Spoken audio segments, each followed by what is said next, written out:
Ничего страшного, ничего. Ժամանակ տեղից գոռացիք, ասացիք ամոթը դավաճան վարչապետ ունենալն է։ Չում անում։ Ես արձագանքին ակնկալիք չունեմ։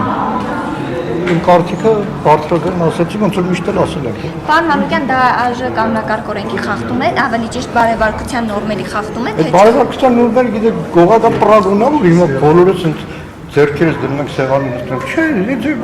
բարեվարկության նորմ չկա։ Բայց եթե օրինակ Նիկոլ Այդ բարեվարկությունը մանկապարտեզում են սովորեցնում։ Մանկապարտեզում են սովորեցնում բարեկրթություն, բարեվարկություն։ Հետո մարդը քիչ-քիչ այդ բարեվարկություն կամ ունենում է կամ չի ունենում։ Պիղծ վեհափառ որ կոչել։ Եթե բան է, չեմ ուզում նորից կրկնվի այդ արտահայտությունը, պղծությունը տեսել ենք, էլի ոնց է իրացվում։ Պարոն Մանուկյան, ըստ էության Նիկոլ Փաշինյանը ուղիղ տեքստով ասաց, որ դուք պատերազմ եք բերելու Հայաստանի Հանրապետության գլխին, եթե Տիգրանաշենի համար պայքար մղեք, որովհետև ասում ես ասում եմ քյարքի, որովհետև ադրբեջանական անվանումը այդպես է։ Նիկոլ Փաշինյանը այսօր հերթական անգամ Այդ քրոնիկ սուտասանի դեպքում զարմանալի չի։ Հայտարարեց, որ սահմանագծումը իրականացվում է 1974-79 թվականների գլխավոր շտաբի քարտեզի հիման վրա։ Հարգելիներս, հենց հիմա ԱԳՆ-ի կայքը բացեք, Հայաստան-Ադրբեջան նախաստորագրված համաձայնությունը բացեք, տեսեք այնտեղ կա հիշատակում, չկա, եւ ավելին ձեզ ասեմ, մենք որ ծանոթանում էինք փաստաթղթի, ի սկզբանե հայկական կողմը առաջարկել էր Ադրբեջանին, որ այդ համաձայնագրի մեջ ամրագրվի գլխավոր շտաբի քարտը։ Ադրբեջանը մերժել է, դրանից հետո հայերը վիզները ծռած, ինչ որ Ադրբեջանը մերժել է, հայերը վիզները ծռած հանել են այդ նախագծին։ Երկրորդը սահմանագծման, սահմանազատման համատեղ հանձնաժողովների աշխատակարգը նայեք, այնտեղ չկա հիշատակում գլխավոր շտաբի քարտեզներ, այնտեղ ընդհանրական տարբեր քարտեզների մասին է, բայց այն օր ազգային ժողովի ամբիոնից բացատրել են Տիգրանաշենը 90 թվականի հունվարի 15-ից խորհրդային Հայաստանի տարածքում է եղել, դեռ ավելին 1926 թվականի քարտեզով էլ է խորհրդային Հայաստանի կազմում եղել։ Աղեր խելագարության աստիճանի են հասցնում, մենք Վրաստանի հետ տարիներ շարունակ բանակցել ենք սահմանագծման հարցում, որպեսզի համաձայնության գանք, թե որ քարտեզի հիման վրա պետք է սահմանագծում, սահմանազատումը տեղի ունենա։ Բայց պայքարելու եք, որ Տիգրանաշենը չտան, հիմա ուզում եք հասկանանք, պայքարելու եք, թե չէ։ Բայց կարծում եմ Հայաստանի Հանրապետության ցանկացած մետր քառակուսամը պայքարը բոլոր քաղաքացիների պարտքն է, առաջին հերթին մեր պարտքն։ Ինչ ձև, օրինակ ընդդիմությունը ինչ ձև է պայքարելու։ Խնդրում եմ, այսինքն այս մի քանի օր բանը պայքարի ծիծեռնակներն են։ Այս մի քանի օր առաջին օրվանից Տիգրանաշենի մասին բարձրաձայնումը այդ պայքարի ծիծեռնակներն են։ Պարոն Մանուկյան, իսկ դուք Տիգրանաշենցիներին լսել եք, օրինակ կան մարդիկ, ովքեր ես դիմում եմ բոլոր լրագրողներին, դիմում եմ բոլոր ընդդիմադիր գործիչներին, մի արեք դա ամբարով բան է, մի արեք, Տիգրանաշենցու շուրթերով հայ ժողովրդին մի համոզեք, որ Տիգրանաշենը պետքա վերադարձի, որտեղ Տիգրանաշենը իմ ապագա թոռանն է, ձերն է, ամբողջ Հայաստանի Հանրապետությանն է, Տիգրանաշենցին չի որ որոշում իր գյուղը Հայաստանի Հանրապետության մաս է, թե չէ։ Ուր ենք ուզում հասցնենք մեր երկիրը, բզիկ ամեն մեկը իր տունը կարա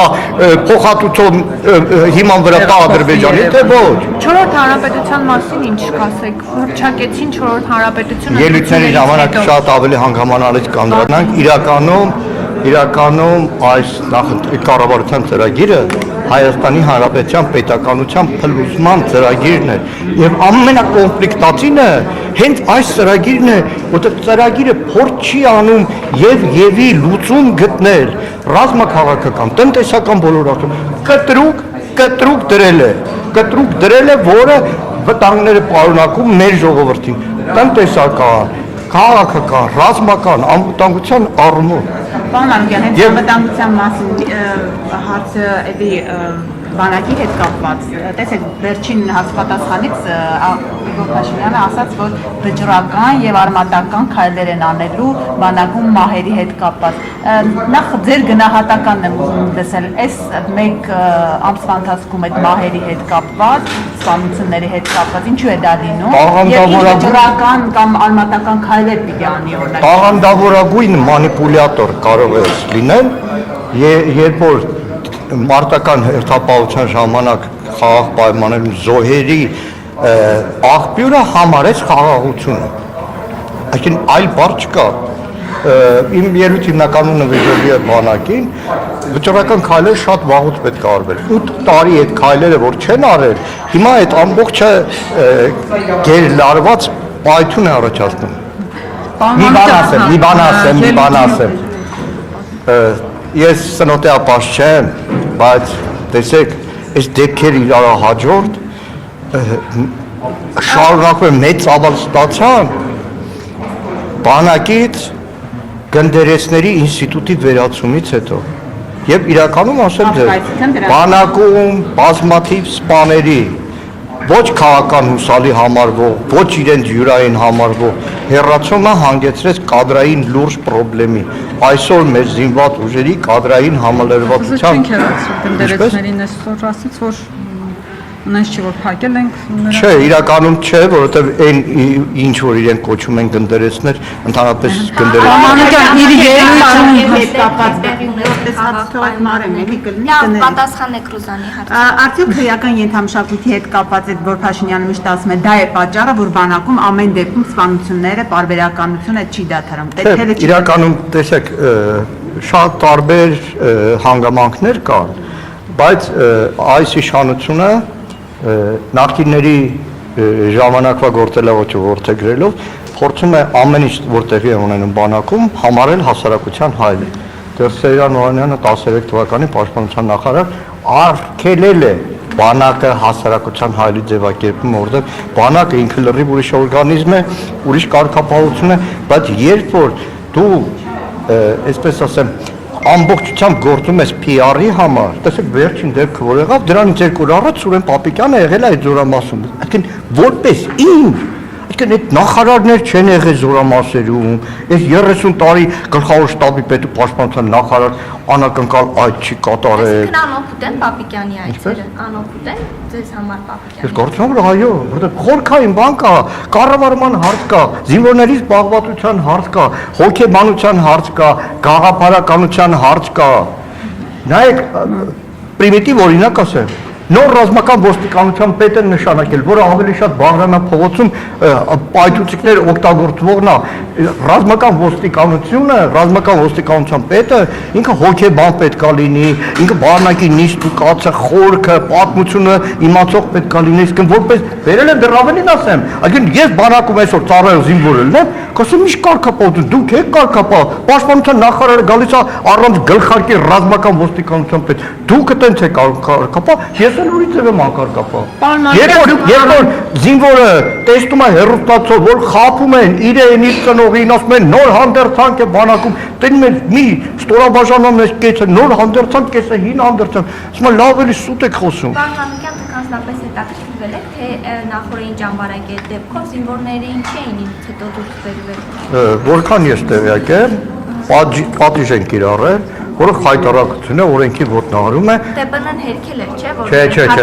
Չէ, հակագազերի մասին ես երբեք չեմ ասել, ուղղակի տեղյակ եմ, որ պատիժ են կիրառել, այդ հատվածը ճանապարհի որ տեսնեք,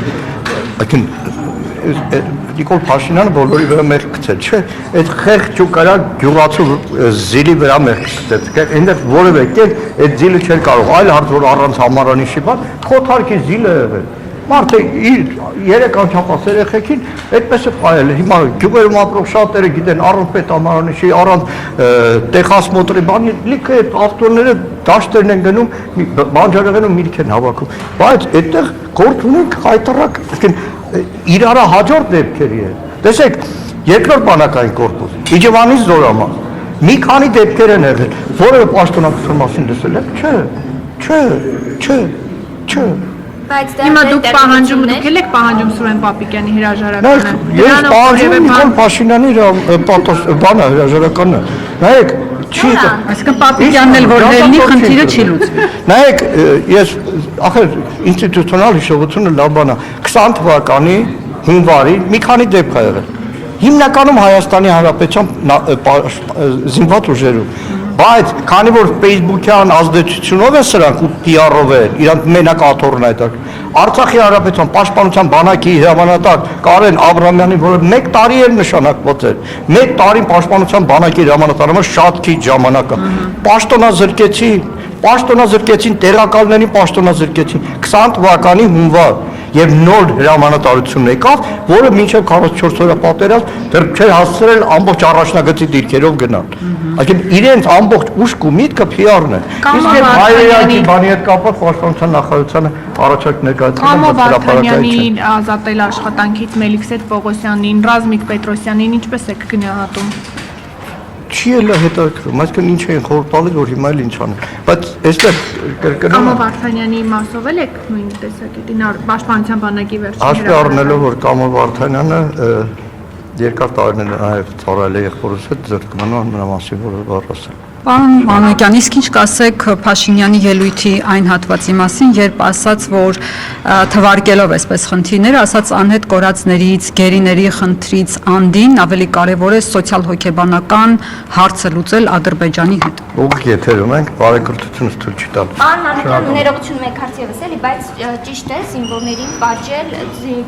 զորամասի։ Կանոնադրի խախտումներ կան, այնտեղ նույնիսկ եթե վազեցրել են ուղեկցող համակարգ կա, ցերեկային ժամերին դրոշ, գիշերային ժամերին հատուկ լուսավորության համակարգ։ Ով պետք է պատասխանատվություն կրի դրա համար։ Գլխավոր շտաբի, բայց ամենավերևը Նիկոլը, որտեղ ամբողջ բանակը դարձրել է իր խաղաղություն կոչված ցնորամտության գործի։ Որ զինվորականի տեսքից կարևոր խաղաղություն ունի։ Շնորհակալ եմ։